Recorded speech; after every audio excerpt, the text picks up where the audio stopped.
시드니 파월 변호사는 지난달 21일 한 네티즌이 오바마가 이번 부정선거 배후에 검은 손이라고 생각하느냐고 트위터에서 묻자 파월은 그렇다 그리고 그의 친구들이라고 답했습니다. 이번 부정선거의 전모가 점점 드러나자 오바마가 부정선거의 배후 인물이란 주장이 제기되면서 그의 역할에도 관심이 쏠리고 있습니다. 지난 11월 30일 오바마는 한 언론과의 인터뷰에서 기자가 세 번째 대통령이 되고 싶은가라는 질문을 하자 그의 대답은 뜻밖이었습니다. 오바마는 나는 그것도 괜찮다고 생각한다. 나는 지하실에 앉아 프론트 데스크로 오는 사람들을 폰으로 안내할 수 있는데 이러한 역할도 좋다고 생각한다고 말했습니다. 이것은 자신이 무대 뒤에 숨어서 무대 앞에서 진행되는 모든 배우들을 조종할 수도 있다는 의미로 해석됩니다. 오바마는 인터뷰에서 밝힌 것처럼 해임 후에도 실제 그러한 일들을 주로 실행해왔습니다. 전직 대통령은 임기가 끝난 뒤 워싱턴을 떠나기 마련인데 오바마는 유일하게 워싱턴에 남아 활동을 계속하고 있습니다. 그의 주요 활동은 트럼프를 반대하는 세력을 결집시키는 일과 미국 내에 사회주의 기반을 강화하는 겁니다.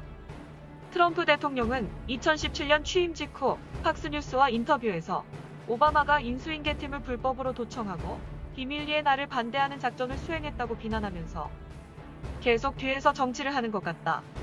정치를 할 수는 있겠지만 뒤에서 음해 공작을 하는 것은 매우 나쁘다. 앞으로도 계속 그럴 것 같다고 했습니다. 트럼프 정부 4년 동안 오바마는 배후에서 좌파 세력의 대부 역할을 해왔습니다. 이번 선거에서 오바마는 바이든의 1등 공신으로 꼽히는데 지난 4월 바이든 지지 선언 이후 열렬히 활동하자 이번 선거는 트럼프와 오바마의 싸움이며 바이든은 꼭두각시라는 얘기가 나올 정도였습니다. 오바마는 바이든에게 760만 달러를 지원했으며 선거 운동에 대한 각종 지식과 경험을 제공하며 사실상 선거를 주도해왔던 겁니다. 오바마가 바이든의 배후라는 증거는 10월 3일 바이든과 해리스의 CNN 인터뷰에서도 나왔는데 사회자가 대통령이 된 후 해리스와 의견 충돌이 있으면 어떻게 하겠느냐고 물었습니다. 그러자 바이든은 오바마에게 미리 말한 것처럼 의견 차이가 발생하면 병이 생겼다고 한 뒤 물러나겠다고 말해 충격을 주기도 했습니다.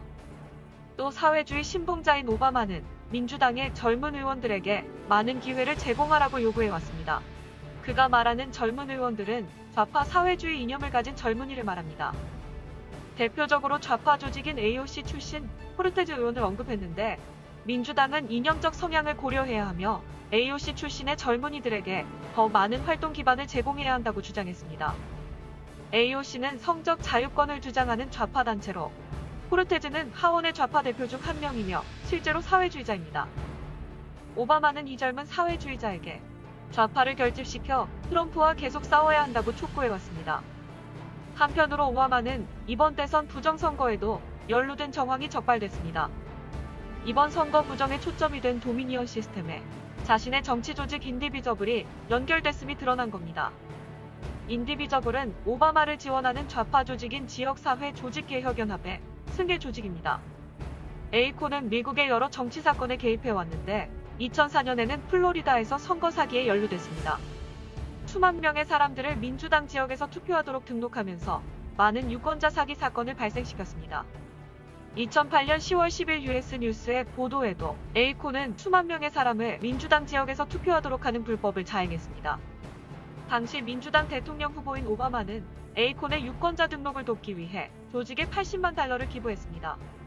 그러나 불법 활동을 하는 에이콘 직원의 스캔들과 비디오가 노출되면서 의회가 자금 지원을 중단하자 이름을 인디비저블로 변경했습니다.